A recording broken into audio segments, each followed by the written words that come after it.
Olá a todos, estamos de volta aqui para dar sequência às nossas aulas. Esta é a aula de número 3, então nós vamos falar para alunos especificamente do segundo ano, adotando o livro de Blade Santana do PNLD, livro adotado na nossa escola. Na aula passada nós deixamos uma atividade para casa, foi a questão de número 12. Nós resolvemos a questão 11 e 12, as letras A e B, e deixamos as letras C, D e questão 13 para casa. Então aqui está a resolução dela, vamos prosseguir. O calor específico do zinco é aproximadamente 0,1 caloria por grama vezes grau Celsius. Determine, aí nós já fizemos a letra A, a quantidade de calor, fizemos a letra B, a quantidade de calor com essa temperatura, e a letra C pedir a quantidade de calor cedida ao meio ambiente por meio da massa de 1000 gramas de zinco, se sua temperatura diminuísse 4 graus Celsius. Então, cá está a nossa resolução. Peço que você fique atento para o sinal negativo, de onde saiu ele, da palavra diminuir. Se vai diminuir 4, a temperatura final é em módulo menor que a inicial. Portanto, a final menos a inicial dá negativo. Só por isso. E aí está o nosso valor. Então, a massa da questão no item C é 1000, o calor específico é 0,1 e a temperatura é menos 4. Encontramos que ele irá ceder, daí o sinal negativo, 400 calorias.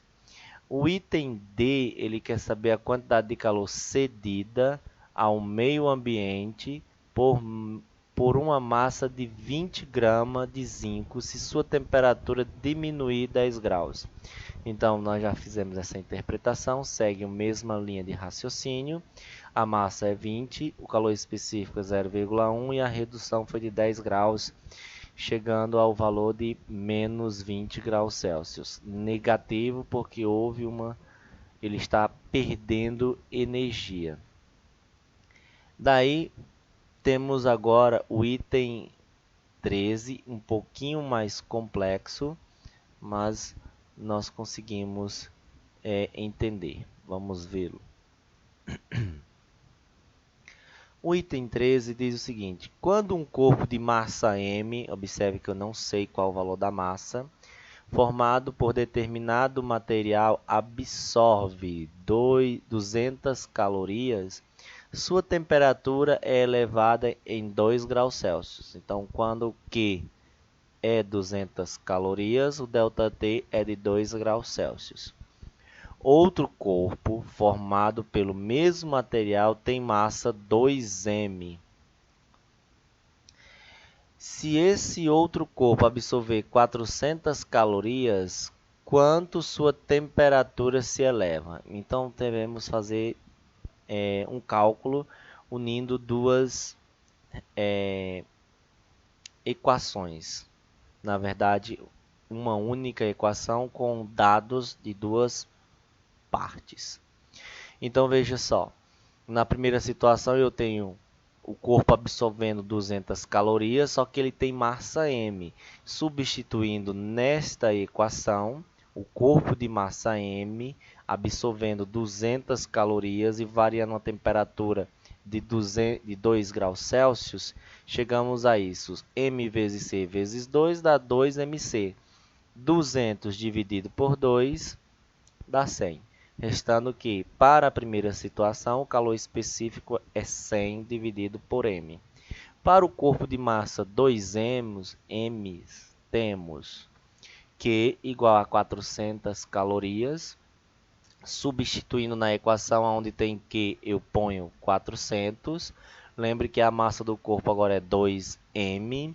E o calor específico, o item diz que o corpo é de mesmo material, portanto, o calor específico é o mesmo que nós encontramos, C sobre M, aqui está, sobre M, e ΔT, que é o que nós queremos saber. Portanto, posso cortar este M com esse e dizer que 2 vezes 100 dá 200 ΔT, ou ΔT igual a 400 dividido por 200, que vai dar 2 graus Celsius. Aí está a nossa resposta da atividade de casa. Não sei se falei um pouco rápido, mas a qualquer momento você pode parar o vídeo e tentar compreender. Se não compreendeu, mande a dúvida para os nossos plantões ou simplesmente deixe aí nos comentários sua dúvida, ok? Eu queria dar continuidade, só que dessa vez fazendo uma breve explanação para as nossas próximas questões sobre a quantidade de calor. Quando um corpo ganha energia e quando ele perde energia. Imagine a seguinte situação. Imagine um ΔT maior do que zero e um ΔT menor do que zero. Então, Q será maior do que zero. A variação de energia por calor, o corpo recebe calor e sua temperatura aumenta. ΔT menor que zero, a gente pode dizer que a quantidade de calor é menor que zero, o corpo cede calor e sua temperatura diminui. Ou seja, sempre que um corpo receber energia, imagine uma panela ao fogo.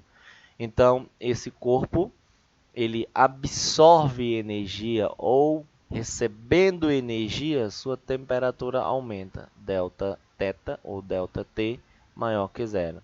Do contrário, se você levar um corpo ao freezer, ao congelador, ele vai perder energia, porque o calor flui sempre espontaneamente do corpo de maior temperatura para o de menor temperatura. E neste caso, especificamente, a temperatura diminui.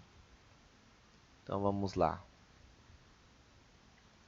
Temos aqui as grandezas físicas relacionadas à quantidade de calor, a massa, o calor específico, a capacidade térmica e a variação de temperatura e suas respectivas unidades de medida.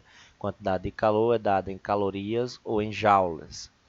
Massa é dada em grama ou em quilograma e assim sucessivamente. Calor específico, calorias por grama vezes graus Celsius ou joules por quilograma vezes Kelvin. Capacidade térmica, calorias por graus Celsius ou joule por Kelvin. E ΔT, a temperatura pode ser dada em Celsius ou em Kelvin. Feita essa breve explanação, vamos à nossa atividade para casa, para que nós possamos fazer a aula seguinte a partir dela. Então temos aqui a atividade do nosso livro didático, a questão de número 16 e 17. Eu queria que esse vídeo não ficasse tão longo. Então, a partir das equações que nós temos trabalhado de quantidade de calor, vamos fazer só mais um exercício para que nós possamos adentrar nos tipos de calor. Calor específico e calor latente. Então, nossa atividade de casa é a questão 16 e 17 da página 67 do nosso livro.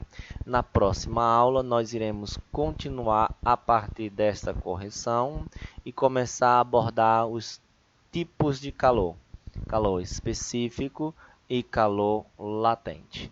Até lá, tenham todos uma boa manhã, uma boa tarde, uma boa noite.